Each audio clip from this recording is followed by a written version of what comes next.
ਜਿੱਥੇ ਅੱਜ ਦੁਨੀਆ ਭਰ ਦੇ ਵਿੱਚ ਯੋਗ ਦਿਵਸ ਮਨਾਇਆ ਜਾ ਰਿਹਾ ਹੈ ਉੱਥੇ ਹੀ ਦੱਸ ਦਈਏ ਕਿ ਅੱਜ ਕੁਰੂਕਸ਼ੇਤਰ ਦੇ ਵਿੱਚ ਮੌਜੂਦ ਹੈ ਜਿੱਥੇ ਕਿ ਅੱਜ ਇਸ ਪਾਵਨ ਧਰਤੀ ਦੇ ਉੱਤੇ ਇੰਟਰਨੈਸ਼ਨਲ ਯੋਗ ਡੇ ਨੂੰ ਸੈਲੀਬ੍ਰੇਟ ਕੀਤਾ ਜਾ ਰਿਹਾ ਹੈ ਤੇ ਅੱਜ ਸਾਡੇ ਨਾਲ ਉਹ ਬੱਚੇ ਵੀ ਮੌਜੂਦ ਹੈ ਜੋ ਖਾਸ ਤੌਰ ਦੇ ਉੱਤੇ ਲੰਬੇ ਸਮੇਂ ਤੋਂ ਯੋਗਾ ਵੀ ਕਰ ਰਹੇ ਤਸਵੀਰਾਂ ਦੇ ਵਿੱਚ ਤੁਸੀਂ ਦੇਖ ਵੀ ਸਕਦੇ ਹੋ ਕਿਸ ਤਰੀਕੇ ਦੇ ਨਾਲ ਬਾਖੂਬੀ ਇਹ ਉਹ ਯੋਗਾ ਕਰਦੇ ਜੋ ਸ਼ਾਇਦ ਇੱਕ ਜੋ ਕਹਿ ਸਕਦੇ ਹੋ ਨੌਜਵਾਨ ਦੇ ਲਈ ਵੀ ਕਰਨਾ ਬਹੁਤ ਜ਼ਿਆਦਾ ਔਖਾ ਹੈ ਗੱਲਬਾਤ ਕਰਨ ਦੀ ਕੋਸ਼ਿਸ਼ ਕਰਾਂਗੇ ਇਹਨਾਂ ਦੇ ਨਾਲ ਸਭ ਤੋਂ ਪਹਿਲਾਂ ਇਹਨਾਂ ਤੋਂ ਹੀ ਸ਼ੁਰੂਆਤ ਕਰਦੇ ਹਾਂ ਜਿਨ੍ਹਾਂ ਦੇ ਵੱਲੋਂ ਯੋਗਾ ਕਰਕੇ ਸਾਨੂੰ ਆਸਨ ਵੀ ਦਿਖਾਏ ਗਏ ਸੀ आपका नाम क्या है मेरा नाम निपुण है। मैं पतंजलि गुरुकुलम का विद्यार्थी हूँ।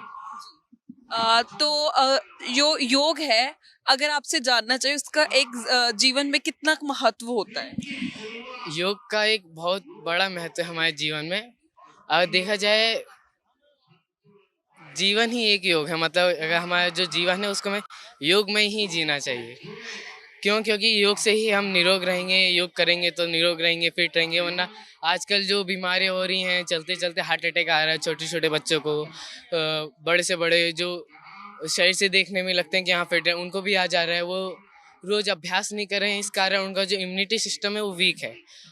इसलिए कहते हैं बड़े गुरुजी भी कि हमारे कहते हैं कि रोज़ योग करो, निरोग रहो।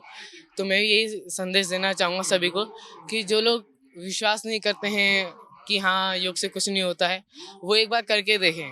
7 दिन एक बार करके देखें, अपने अंदर आत्म अनुभूति करके देखें कि उन्हें क्या बदलाव मिला।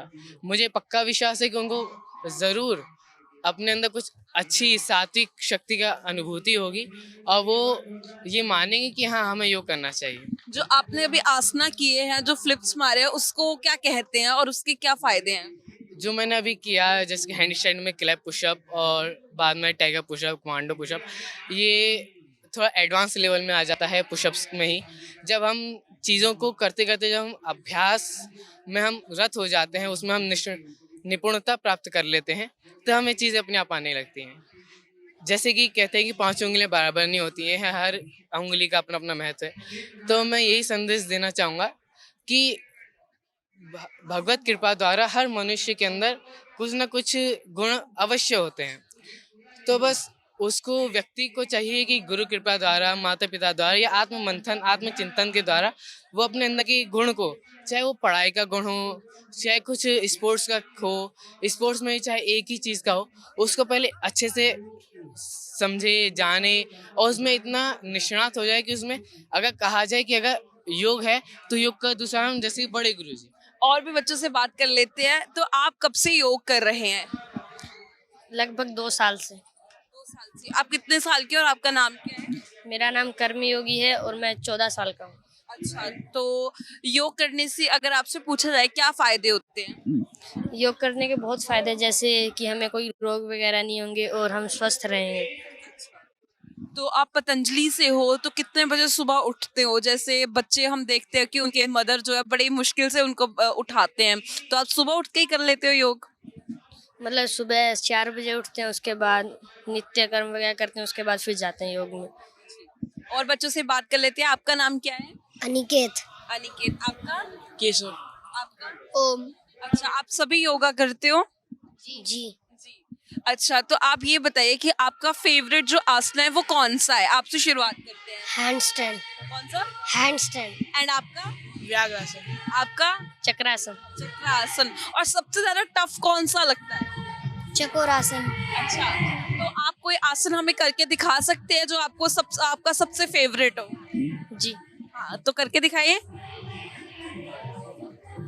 तो ये देख सकते हो भी किस तरीके ਦੇ ਨਾਲ ਇਹ ਆਸਨਾ ਵੀ ਕਰਕੇ ਦਿਖਾ ਰਹੇ हैं ਤਾਂ ਇਹ ਕਿਹਾ ਜਾਂਦਾ ਹੈ ਕਿ ਸਭ ਤੋਂ ਔਖਾ ਹੈ ਤੇ ਪਰ ਮਤਲਬ ਕਿ ਇੱਕ ਨੌਜਵਾਨ ਦੇ ਲਈ ਵੀ ਕਰਨਾ ਔਖਾ ਹੋ ਜਾਂਦਾ ਬਟ ਇੱਥੇ ਇੱਕ ਬੱਚਾ ਜਿਹੜਾ ਇਹ ਯੋਗ ਕਰ ਰਿਹਾ ਜਿਹੜੇ कि 2 साल तो लगातार प्रैक्टिस करते हैं। तो जब हम शुरुआत करते हैं इसकी तो टफ तो थोड़ा बहुत लगता होगा। जी, पहले धीरे धीरे उठाने की प्रैक्टिस करते हैं, फिर हाथ में दम आता है तो फिर एक बार अच्छे से लग जाता है, फिर धीरे धीरे। ਤਸਵੀਰਾਂ ਤੁਸੀਂ ਦੇਖ ਸਕਦੇ ਹੋ ਕਿਸ ਤਰੀਕੇ ਦੇ ਨਾਲ ਇਹਨਾਂ ਦੇ ਵੱਲੋਂ ਯੋਗਤਾ ਕੀਤਾ ਗਈ ਸ਼ਾਇਦ ਸਾਡੇ ਦੇਸ਼ ਦੀ ਖੂਬਸੂਰਤੀ ਵੀ ਹੈ ਤੇ ਸਾਡੇ ਜਿਸ ਤਰੀਕੇ ਦੇ ਨਾਲ ਉਹ ਕਹਿ ਸਕਦੇ ਹਾਂ ਕਿ ਅਸੀਂ ਜਿਸ ਤਰੀਕੇ ਦੇ ਨਾਲ ਸਾਡੇ ਦੇਸ਼ ਦੇ ਵਿੱਚ ਯੋਗ ਕੀਤਾ ਜਾਂਦਾ, ਸਾਡੇ ਗ੍ਰੰਥਾਂ ਦੇ ਵਿੱਚ ਵੀ ਕਿਹਾ ਜਾਂਦਾ ਹੈ ਕਿ ਯੋਗ ਇੱਕ ਉਹ ਤਰੀਕਾ ਹੈ ਜਿਸ ਦੇ ਨਾਲ ਤੁਸੀਂ ਜੋ ਕਿ ਬਹੁਤ ਹੀ ਵਧੀਆ ਅਨੁਭਵ ਕਰਦੇ ਹੋ, ਰੋਗ ਮੁਕਤ ਹੋ ਜਾਂਦੇ ਆ। ਤਾਂ ਇਸ ਤਰੀਕੇ ਦੇ ਨਾਲ ਛੋਟੇ ਬੱਚੇ ਜਿਹੜੇ ਬਚਪਨ ਤੋਂ ਹੀ ਯੋਗ ਕਰਦੇ ਹੋਏ ਨਜ਼ਰ ਆ ਰਹੇ, ਸ਼ਾਇਦ ਉਹ ਆਸਨਾ ਜੋ ਸਾਡੇ ਵਰਗੇ ਆਮ ਵਿਅਕਤੀ ਨਹੀਂ ਕਰ ਪਾਉਂਦੇ, ਤੇ ਇਹ ਪ੍ਰੈਕਟਿਸ ਦੇ ਨਾਲ ਬਹੁਤ ਵਧੀਆ ਕਰ ਪਾ ਰਿਹਾ। ਕੈਮਰਾਮੈਨ ਸ਼ੁਭਮ ਦੇ ਨਾਲ ਲਿਵਿੰਗ ਇੰਡੀਆ ਨਿਊਜ਼ ਦੇ ਲਈ ਗਰਿਮਾ ਦੀ ਰਿਪੋਰਟ ਕੁਰੂਕਸ਼ੇਤਰ ਤੋਂ।